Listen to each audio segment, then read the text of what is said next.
Good morning, my oh so wonderful plus ones. Today is hump day once again. We made it to another week, a day to pause and reflect on some memories that we've had or that we carry with us from our parents and our grandparents, and also wonderful lessons learned. Um, Lessons that really mold us into who we are and who we know that we can be. Even on our worst days, we have that greatness in us, and it's because of our grandparents and our parents who gained those lessons, most likely from the Bible, um, and then they taught us these valuable lessons. And it's so important to hold on to them because in a day and age with so much selfishness and self entitlement, and it's very important to realize that you're not the only one on the planet, and life would be more beneficial if we had the mindset to look after one another and take care of each other and uplift each other. Is there anything wrong with doing for yourself? No, not at all. Perfect example of that, when you're in the plane, and I don't travel much, but you see it on movies all the time, you hear about it. They say that when they're going over the safety, right? And in the event of an emergency, you hit the button that releases your oxygen mask, right? Did they say pass it to the first person next to you? No. Why? Because you can't help nobody if you're not even breathing. Moral of the story, it's okay to take care of yourself. It's okay to do things that make you happy. It's okay. What's not okay is when you only see yourself. You don't acknowledge the outside world around you. You don't acknowledge that people care about you, that want to see you win. And then now they're struggling. They were in a position where you weren't doing so hot, and they pushed you to be the better version of you. They assisted you to improve.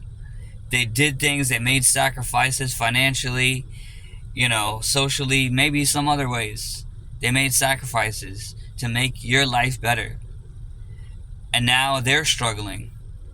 You sit back with your hands up like, oh well, let's see how long this person struggles before I throw in a life vest and I'm chilling on my cruise ship. Or do we do things to help them and assist? So that's the difference.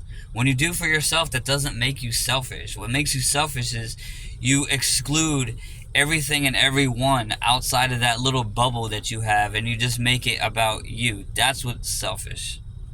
When you're building yourself and you're doing things to make your life better so that way you could be more beneficial to those around you, how is that selfish? That whole plan of building yourself up was to benefit others around you. That's tangent over. Nona made many sacrifices for the benefit of others, yet she never neglected herself. She always did things to make her happy, and she found enjoyment in doing those things. And a wonderful lesson in life that Nona taught us is that, as a lesson that she passed on, she didn't originate it. I just wanted to be clear on that. Is there's more happiness in giving than there is in receiving. It's a Bible lesson. Put it in the comments if you know who I'm talking about. Who said that? More happiness in giving than there is in receiving.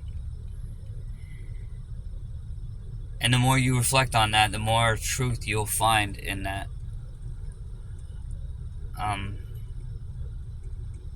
Nona was definitely a giver.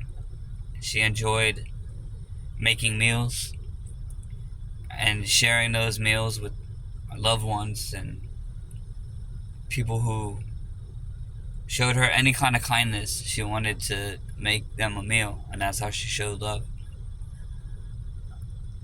And to this day, besides the obvious of sweet talk and physical touch, food is a great love language to me. You want to grab my attention, hook me up with some food, and talk about some of the things that put a smile on your face.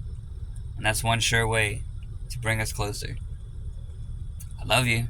If you're feeling the vibe, you go ahead and click on the like, share, and subscribe. Have a great one.